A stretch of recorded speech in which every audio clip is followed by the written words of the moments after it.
सोचिए, किसी का सालों साल इंतजार किया जाए और जब वो पल आए तो वो वैसा बिल्कुल ना हो जैसा सोचा था।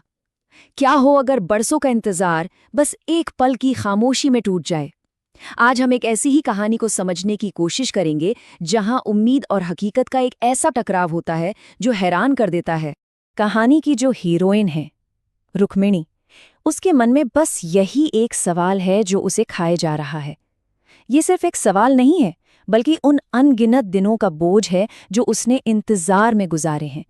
एक डर कि जिस चेहरे को उसने अपनी यादों में बसा रखा है, क्या वो असलियत में भी वैसा ही होगा। तो चलिए कहानी के पहले हिस्से में चलते हैं। यहाँ हम रुक्मिणी के उस इंतजार को महसूस करेंगे जो एक दो दिन का नहीं बल्कि पूरे 12 साल लंबा था। और इसी समय ने उसके दिल में उम्मीद के साथ साथ कई गहरे सवाल भी खड़े कर दिए थे। तो होता ये है कि रुक्मिणी अपने ससुराल पहुंचती है। चारों तरफ नए लोग हैं, माहौल बिल्कुल नया है, लेकिन उसकी आंखों में और उसके ख्यालों में सिर्फ एक ही इंसान है, उसका पति अरुण। वही अरुण जिसका चेहरा देखे हुए उसे बरसों बीत चुके हैं। उसके दिमाग में ना सवालों का एक तूफान चल रहा है कि वो अब कैसा दिखता होगा, क्या वो बहुत बदल गया होगा, क्या मैं उसे याद भी हूं, क्या वो मुझे पहचान पाएगा, और सबसे बड़ा डर, क्या मैं उसे पहचान पाऊंगी। 12 साल मतलब ये सिर्फ एक नंबर नहीं है, ये इंतजार की एक पूरी जिंदगी है। और कमाल की बात यह है कि इन 12 सालों में दोनों के बीच न कोई चिट्ठी आई, न कोई संदेश, यहाँ तक कि एक तस्वीर तक नहीं। अब समझ में आता है कि रुक्मिणी का डर इतना गहरा क्यों है। तो अब कहानी उस मोड़ पर आ पहुंचती है जिसका सबको इंतजार था, अरुण का आना। घर में तो जश्न का माहौल है, लेकिन रुक्मिणी के दिल में उम्मीद और घबराहट की एक अजीब सी लहर उठ रही है। घर को तो दुल्हन की तरह सजा दिया गया है, हर तरफ जोर शोर से तैयारियां चल रही हैं, नौकरों को हिदायतें दी जा रही हैं। मतलब माहौल देखकर ही लग रहा है कि ये कितना बड़ा मौका है। वो एक पल जिसका इंतजार था वो धीरे धीरे करीब आ रहा है। पहले घर की सजावट हुई, फिर रुक्मिणी ने बेचैनी में पूरी रात जागकर निकाल दी, और अब हर धड़कन, हर नजर बस दरवाजे पर आके रुक गई है। और ये है कहानी का सबसे बड़ा पल।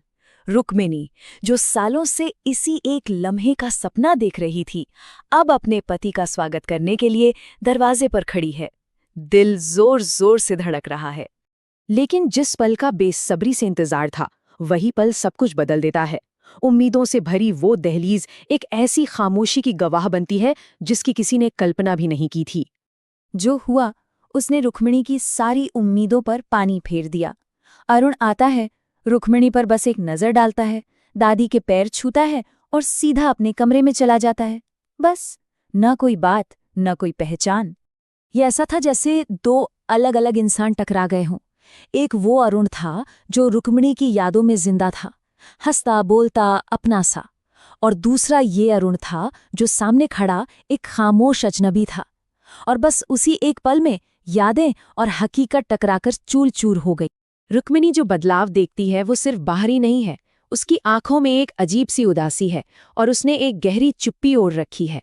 ये वो अरुण बिल्कुल नहीं है जिसका उसने इंतजार किया था।